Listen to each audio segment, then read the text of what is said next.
fellow travelers.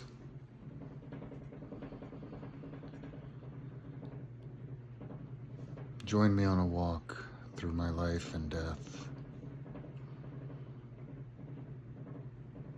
I've made a fresh pot of tea,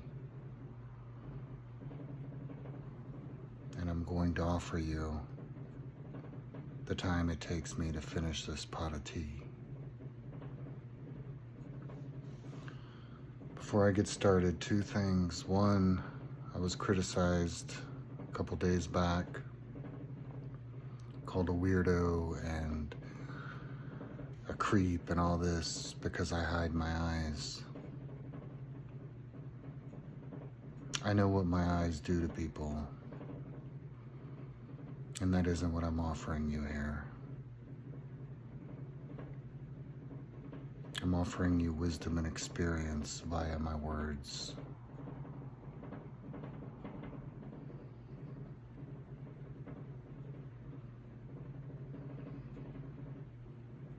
Why does a public speaker wear black? Because they don't want to distract you from what they're saying. Focus.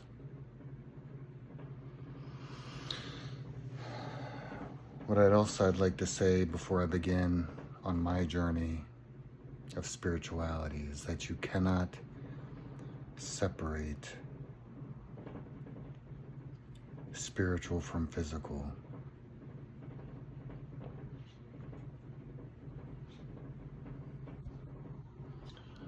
Let's take a walk.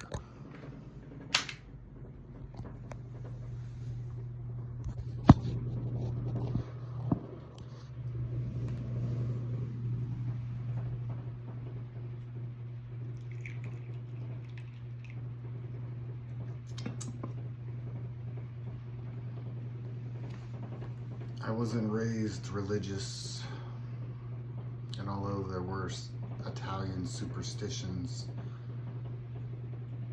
in the family, I wasn't raised religious or raised to be spiritual.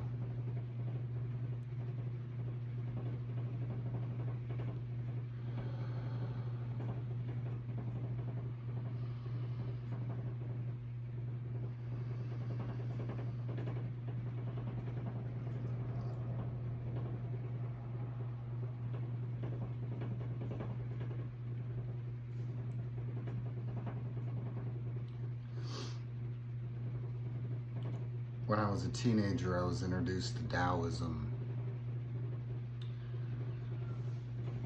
by the last Shaolin Grandmaster, Sinte Quan.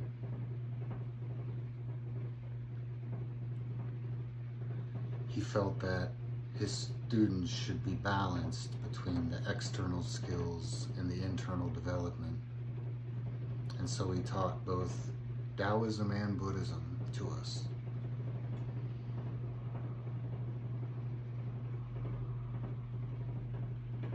At that time, I had a sister in Kung Fu, in Queens or Kung Fu schools. Traditional Queens,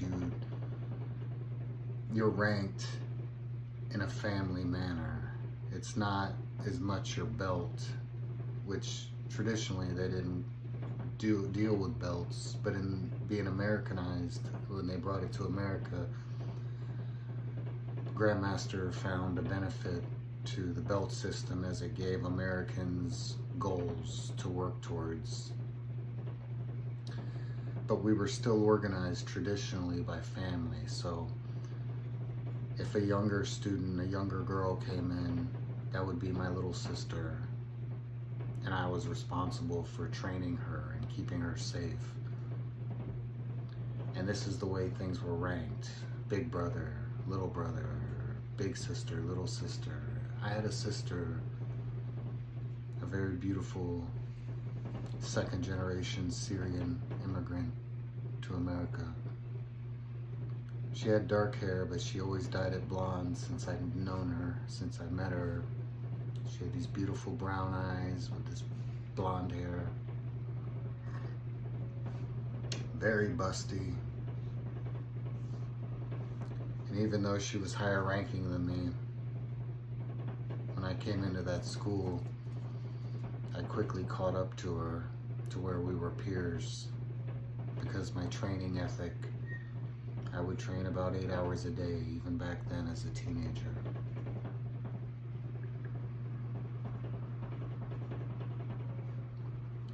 I liked her and she really liked me.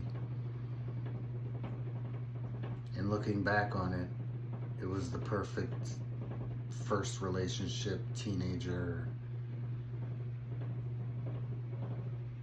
chemistry that I could have expected. And had I taken advantage of that and enjoyed that, it could have went places, I'm sure. But I didn't. I was so focused on my training. I was so focused on my schooling. And even though she was too, I tended to keep her at arm's length, which I regret.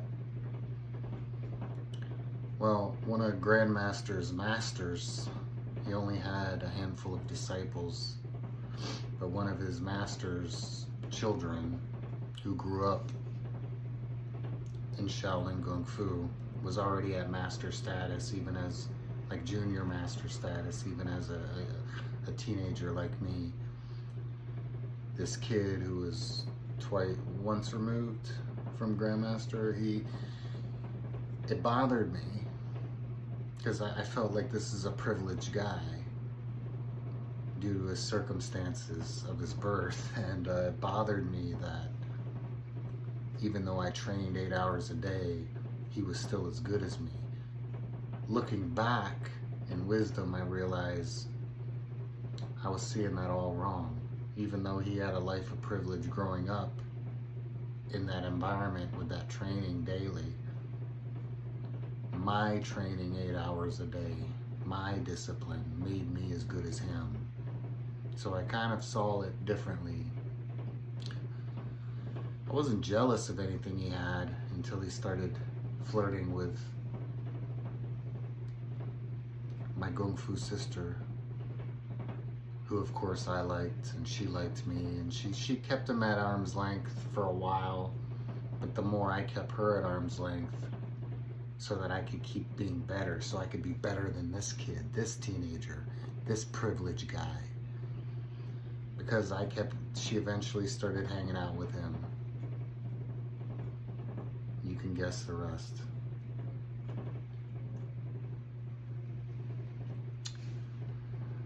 But that was my introduction to Taoism and Buddhism, specifically small wheel or Zen Buddhism.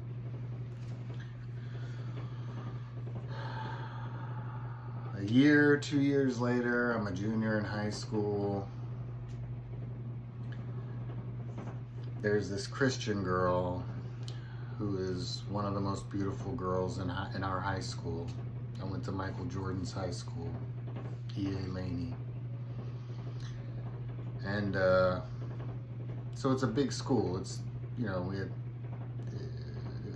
was a big high school. It wasn't a small high school. And a lot of people. I was an athlete. I was an academic, presidential academic athlete awards every, year.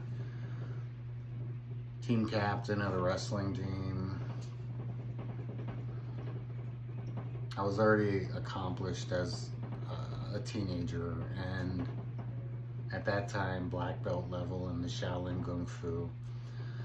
But this beautiful girl who was allegedly a virgin, and all the high school guys wanted to hook up with her, all the popular kids, and I was pretty reserved. I spent my lunches in the library studying the existential philosophers, existentialism, and the transcendentalist poets. I love those guys. Emerson, Thoreau, I love those guys.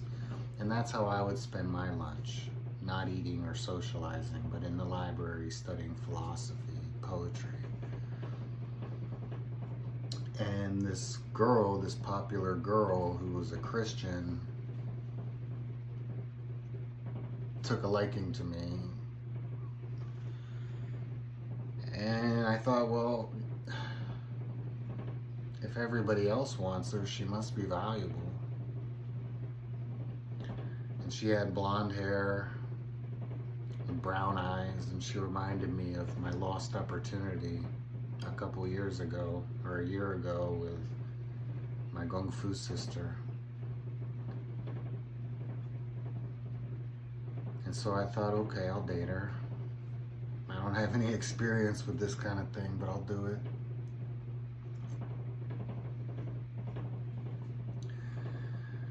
She starts inviting me to these Christian youth group gatherings on Wednesdays. It's like a social thing for the high school kids. So I start reading the Bible. Instead of reading transcendentalist poetry and books of philosophy in the library, instead of doing that, I start reading the Bible. I read the Bible cover to cover several times, and quite honestly, it wasn't my thing. But when it came to Jesus,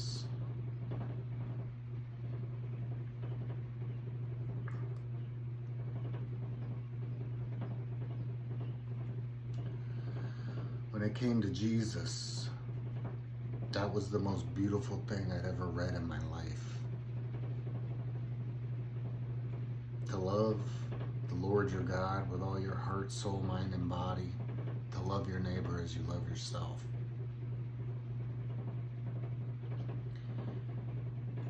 Even back then, I could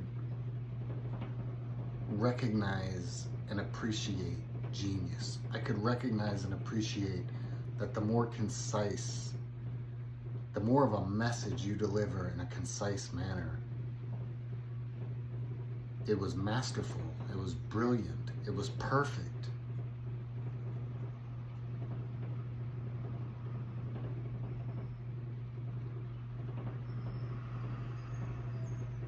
And of course the world needs more love.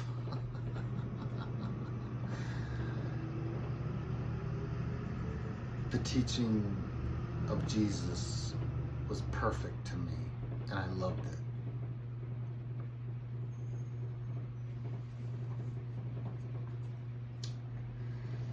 So I become more involved in youth groups, and through my junior and then even more so in my senior year of high school, I'm very involved in this church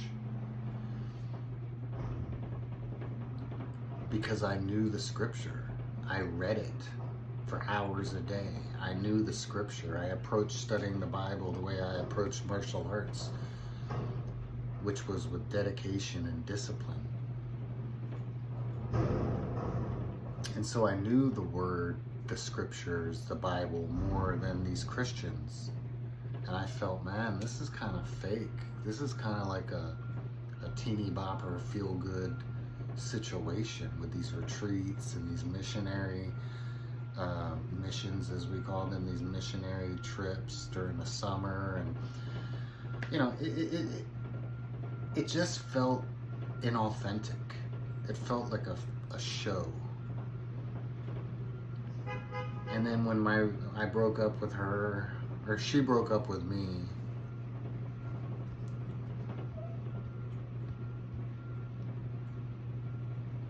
probably because of just like the previous one, I was so focused on with one, I was focused on my training, and with this one, I'm focused more on understanding the scripture and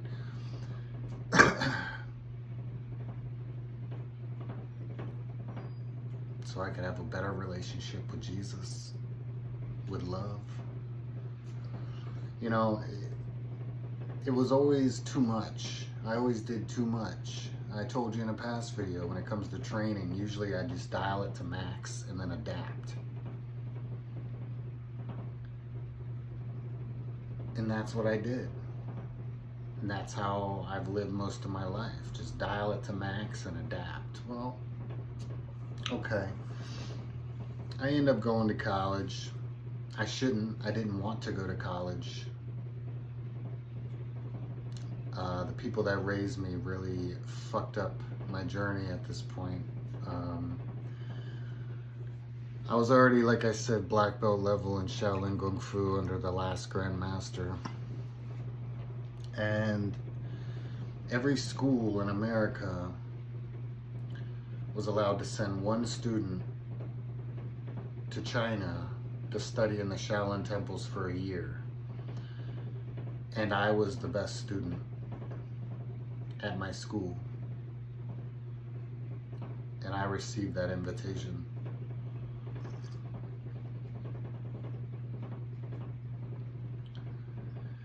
My family refused. They wouldn't allow it.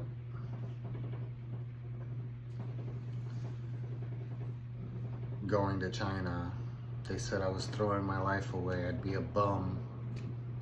The same thing they told me when I wanted to be an artist. You'd be a bum. The same thing they told me when I wanted to be a musician, like my dead father. You'll be a bum. You have to go to college, but what we'll do is we'll let you pick what college you go to, as long as you get accepted to it.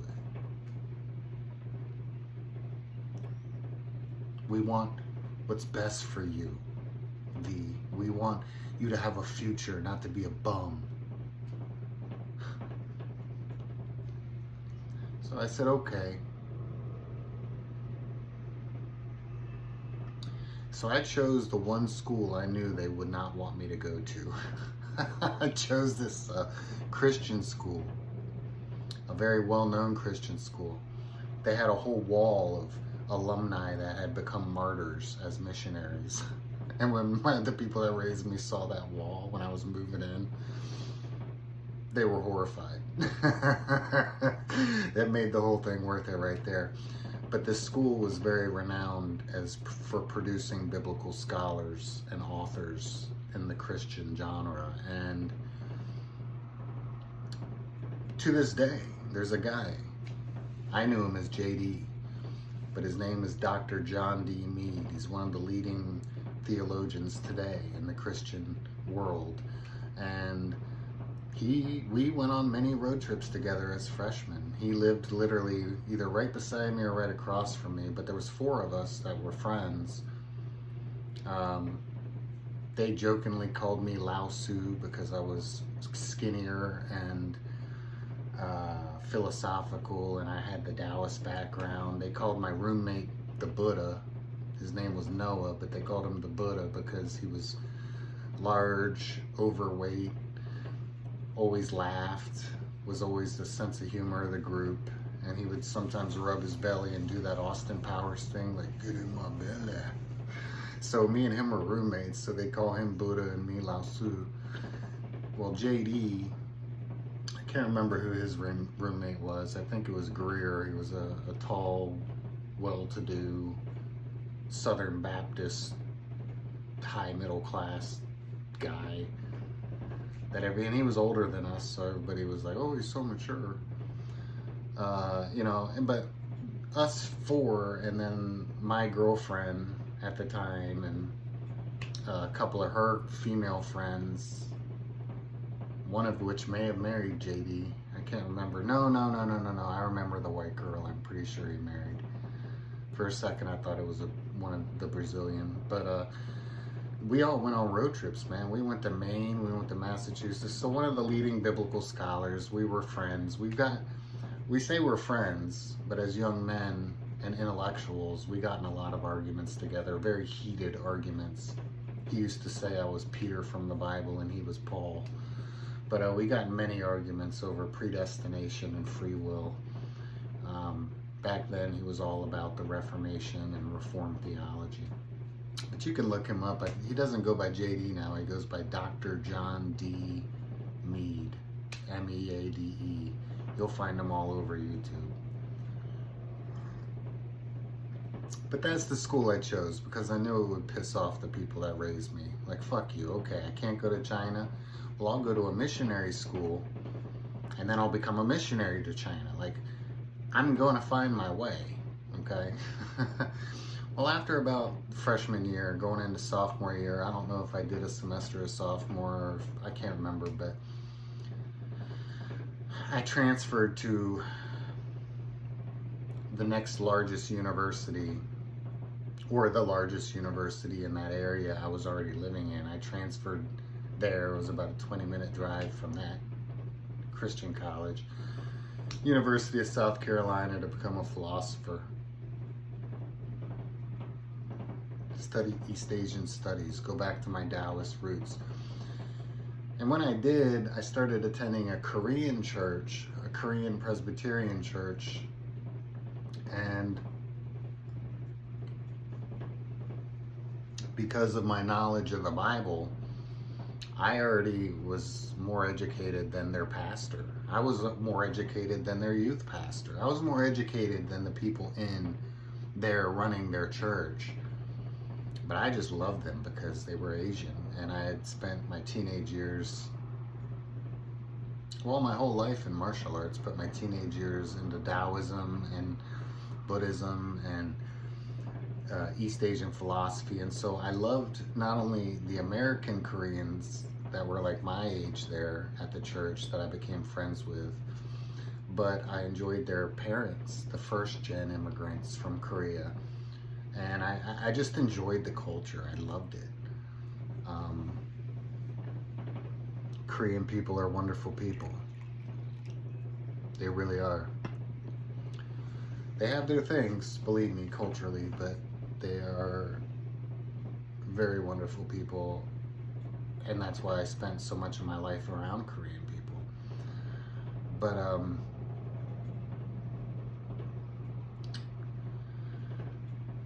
I'll leave out a lot of the college dating story, but basically, like, the most beautiful girl in that church, the daughter of the pastor, and he was a professor at USC, she took a sex ed class from the bitch that was on Sex and the City, like, who was formerly a professor before an actor or something like that. I mean, she was gorgeous. When she studied abroad in Korea, they tried to get her to stay and be a model, and she's like, no, I gotta get back to my boyfriend. But, you know, and she kind of ran me down, literally. She would leave notes on my car when I was in class in college, and, you know, she ran me down one time. I was trying to go on a date with another girl, and she ran me down, and I'm like, geez, this is awkward. She clearly wants me more than this other girl, so let's go on a date. And from there, she ended up becoming my wife later on, my ex-wife. But I basically got involved with this church the way I got involved with the church in high school. And they all liked me as this teacher because I knew more than they did, because I studied more than they did. But it was the same thing. Hypocrisy. You know, you say you follow the teachings of Jesus, and yet you live your lives in a way that's completely different. It's like this is just a social thing for you, not a spiritual thing for you.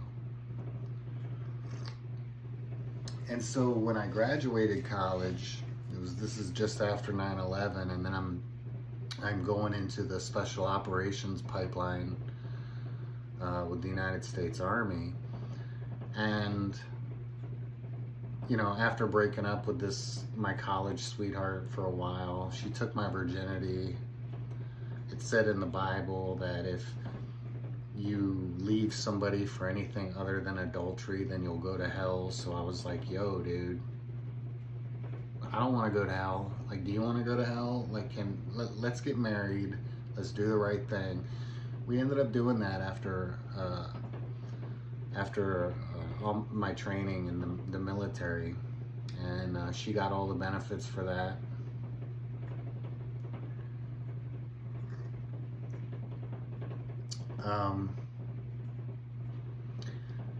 But I never went back to church.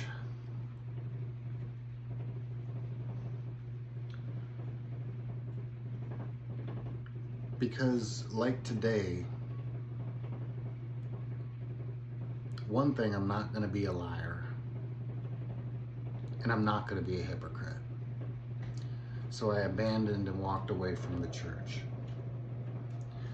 So So I go through the military and I go through deployments and I drop bodies and I do all the things that these people out here, these military influencers, pretend they did, that they didn't do because they came in after me, okay?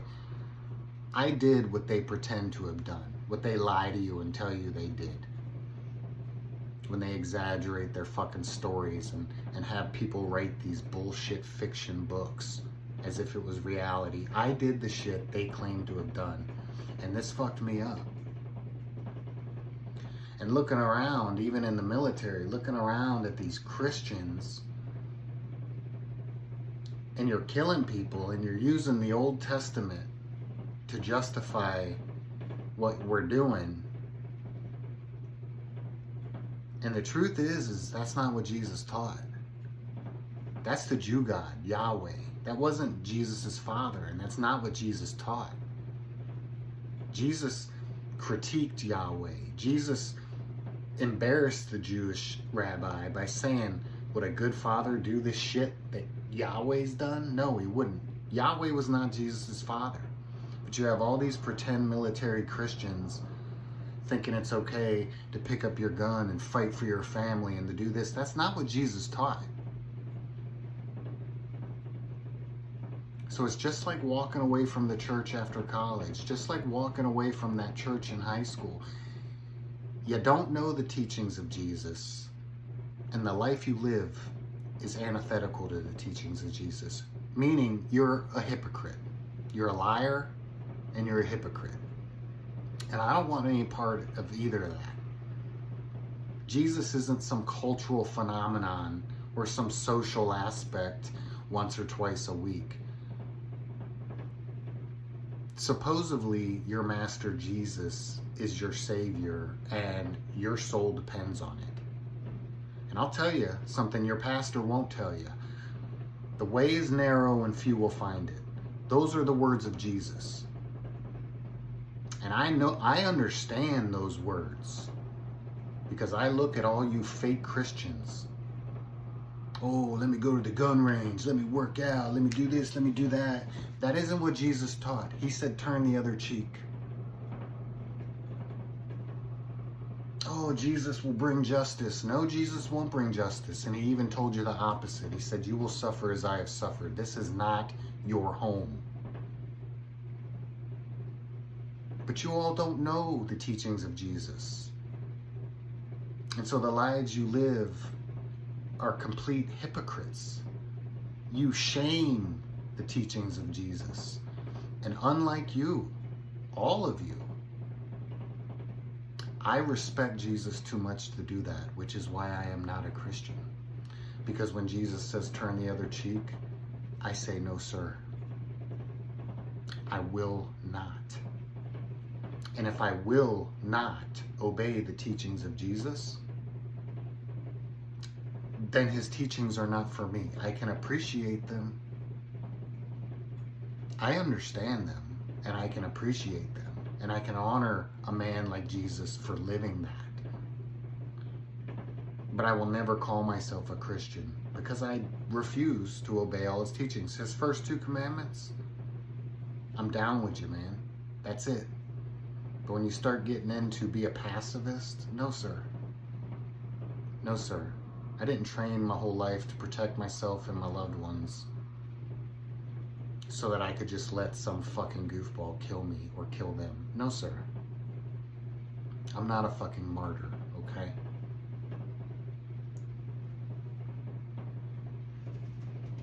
And so since I'm unwilling to live my life according to the teachings of Jesus, I will be the first to tell you I am not a Christian.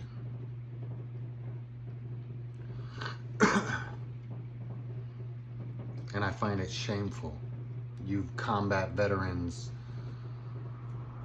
and the rest of you fakers that just use church as this social thing. I find it abhorrent. I find it repulsive. I think it's gross. I think you're weak. And when it comes to the combat veterans who hide behind Christianity now, while still living the same way you did, you're disgusting. You're fucking weak and you're pathetic. I can admit I was a murderer. I can admit that there is no honor, there is no heroism, there is no, I'm not this special G.I. Joe hero for fighting for my country. I thought I was, but I wasn't. I was fighting for Israel. And I know that. I was nothing more than a fucking mercenary and a murderer going to someone else's land and killing them just because they tried to retaliate against my invasion. That doesn't make me a fucking hero. But you're so weak. This is your identity. You have to be the G.I. Joe American hero. You have to be the, oh, I'm a war fighter. Oh, I'm a warrior for Jesus. And oh, I love America and all this bullshit. Because that's your identity. You're so fucking weak that if you admitted to yourself you're a fucking murderer and a mercenary, and your life is opposite of what Jesus taught you to do, if you realize that, you would probably commit suicide, because 22 a day is a real thing. That's how many veterans kill themselves from the Iraq and Afghan war in America, 22 a day. And that's probably where you'd end up if you were, because you're not strong enough. You pretend and you lie to people that you're strong, you're this great warrior, and you're not. You can't even admit to yourself what you are and what you've done. You can't accept reality. That's how weak you are. Well, I'm not a hypocrite, and I am not weak. I am a murderer, and I was a mercenary. Whether I knew it or I didn't at the time does not matter. That's what I was. That's the reality. You're weak, and you shame the teachings of Christ.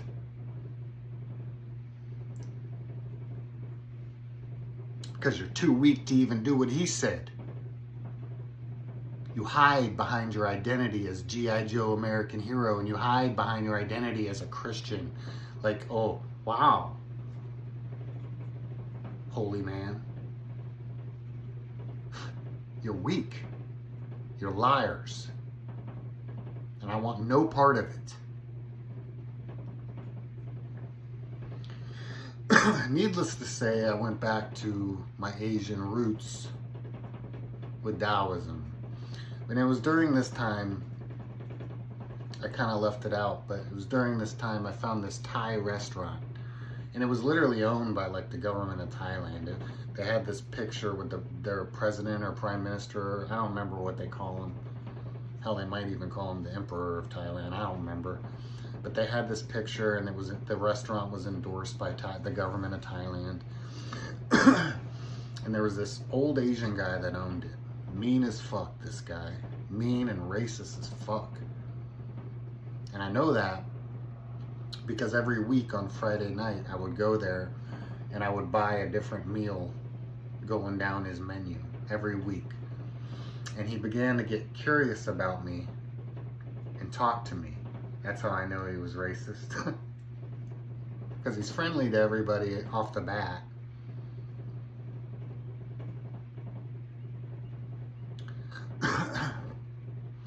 But he used to sit down and talk to me. And when he found out I was a Taoist, he became very curious, or amused, or both. He came up and told me one day, he said,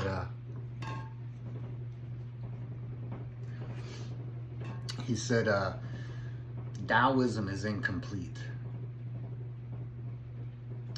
He said, Zen Buddhism is the pinnacle of Taoism. And at the time, I'm just like, yeah, I've studied both of them. And so we would have these discussions while I ate dinner. He would literally just come out and sit at the table while I ate dinner, and we'd have these discussions about Zen Buddhism and Taoism. And turns out, old man was right. The first 5 or 6 patriarchs of Zen Buddhism were Taoist masters. And over the years, I came to realize this old man was right. Like, Zen Buddhism is the pinnacle. They just seem so different to me. That Taoism, it was like limitless opportunity with Taoism. It was like all the knowledge of the world is open to me, and experimentation and real life, this and that. But with Zen Buddhism, it was more like a point-blank gunshot to the face.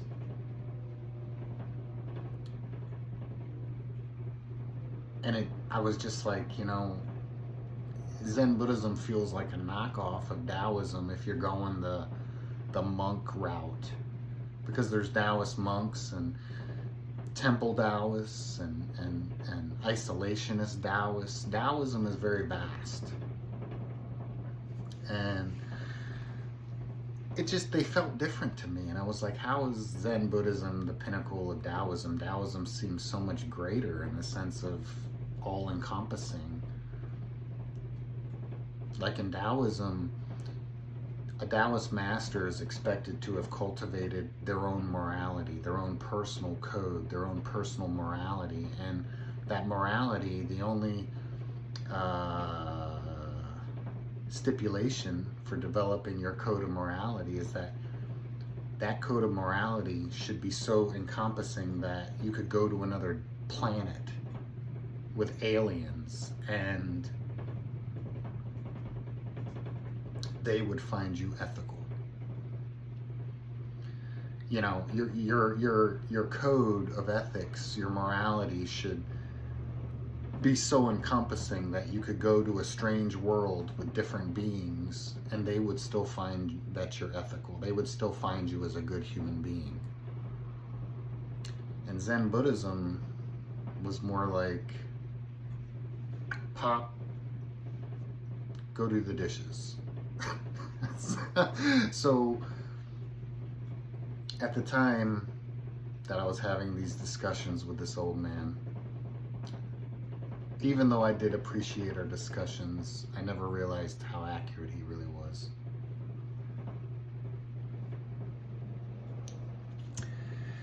I ended up traveling all over, getting into intelligence contracting, protection service specialists, and teaching martial arts, developing my own martial arts system specifically for women. I mentioned that in the first video that I've released here, The Forbidden Blade.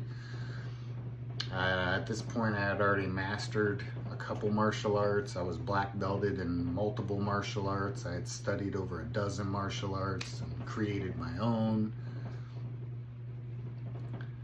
At that time for women, but at this point in my life, I've created my own for me. I had done a lot, and I began to realize that there's really no difference between spiritual and physical. That all this place is a slowed down version of reality. This physical world we talk about, it's a slowed down version of reality. And so as I go through the years, I end up meeting, I was in a dark place dealing with my demons, and I met this Zen master. I call him CG. He's passed away now.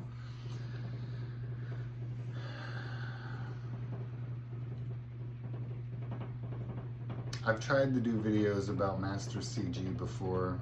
He's of the lineage of Master Kit, a Shaolin monk or Shaolin master that came from the temples to America. Master Kit, he's written books on Qigong. You can, if you looked up Master Kit, Qigong, you'll find books he's published. But Master CG is of this lineage, and I'm gonna make it brief because I miss him, and every video I try to speak about him in, I delete it. It just doesn't come off right. But he was the only person that validated. He knew about my past. He knew about my upbringing. He was the only person that ever validated. He said, look, you have every right to be angry at the world.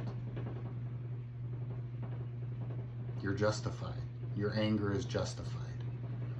And him simply validating my anger, my upset at this world, for thinking I've done everything right, but nothing goes right. His validation allowed me, gave me the freedom to say, okay, because everyone else is like, hey, why? I want you to be the victor. I want you to be the V that I knew before. I'm sorry war fucked you up. I want you to be what you were before. look, man, that ain't gonna happen. That time is gone. That was a young me who hadn't even developed and figured out who he was, who I am, going through trauma and PTSD, and you just want me to just go back and just be that guy, huh? Like, everyone else wanted to change me somehow. Master CG did not. And he would take me fishing in this little boat. He would have to get, it was winter time, so the water's cold. He would strip naked and push this boat out. And I'm just like, you're fucking crazy. Like, you're fucking crazy. I wouldn't even put my hand in that fucking water. It's so cold. But he would get naked, strip down, get in this freezing cold water, push his little fishing boat out, jump in, get dressed again, and we go fishing. And he would catch fish. I never caught fish. For whatever reason, I could only catch baby sharks. And he used to laugh. He'd laugh at everything. He laughed when his wife was yelling at him. He laughed when he was talking about, he was a Vietnam veteran. And he had been in the CIA in Vietnam. And he became addicted to opium while he was over there. And he ended up living in Asia for many years. He even fought Chuck Norris in one of Chuck Norris's famous tournaments. When Chuck Norris was becoming the kickboxing champion of the world. This was right before he became the kickboxing champion or whatever. But I mean, Master CG, and he had 3 PhDs. He was a clinical psychologist. He had a couple other PhDs, and him and I, he was the perfect master for me. And whenever I'd catch shark, he would just laugh, and he'd say, well, you eat what you catch. And he took me back. He taught me how to clean a baby shark and eat it. We'd cook it, and we'd have this wonderful dinner with what we caught that day.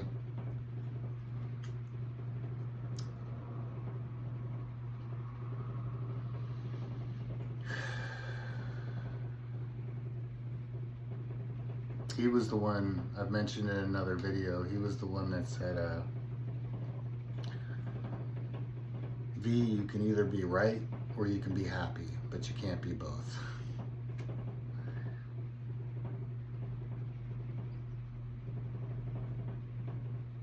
I hope you're laughing at me now, Master. I miss you and I love you, and thank you for everything.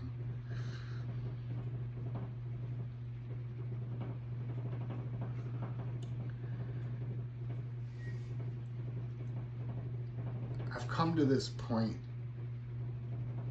where there's no such thing as spirituality. This life is your spiritual life. It's just slowed down so that you can fully experience things.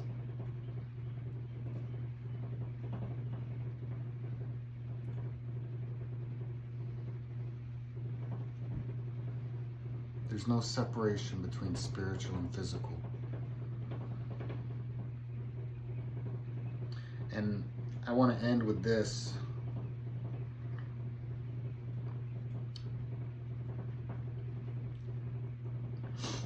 I have, over the years, developed this thing where I'll just stop breathing while I'm sleeping.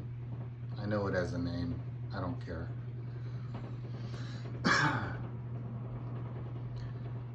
And so every night when I go to bed, I kiss my dogs and I make sure they're tucked in. Because I don't go to sleep willingly.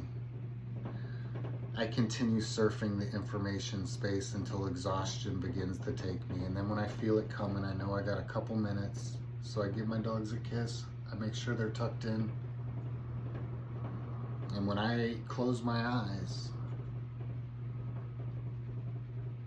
I am fully prepared to not open them again.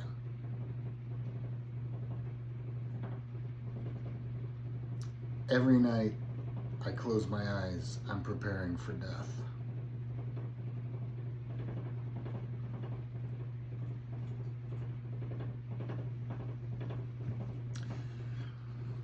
And every morning when I wake up into this dream,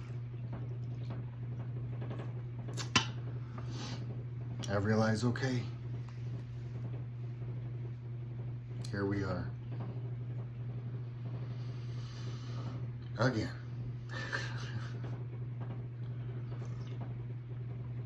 But I appreciate it because I get more time to love my dogs. I get more walks into the village where I can get good food. I have more time with the very few people that I have in my life, whether they're family or a lover. This is an extra gift that I get to appreciate them. I get to hear them laugh, or I get to tell them I love them, or give them a kiss. Enjoy good food. It's a gift. And every day I close my eyes,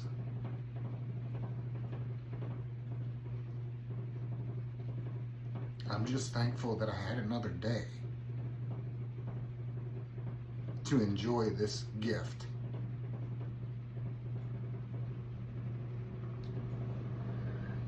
You cannot separate the spiritual from the physical in the same way that you can't separate life from death. There is no separation. The thought that there's two is an illusion. There isn't two. There's one.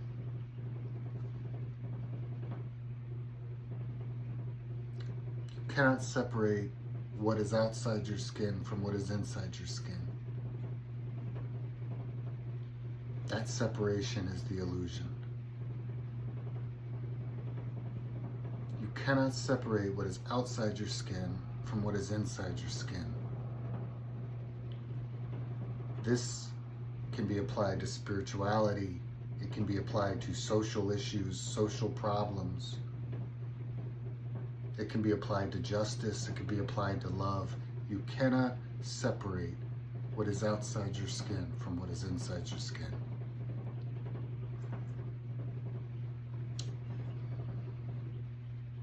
Because we're one.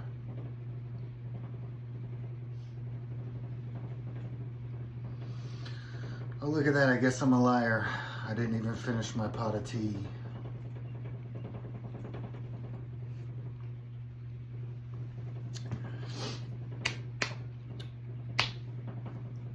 Next time, travelers.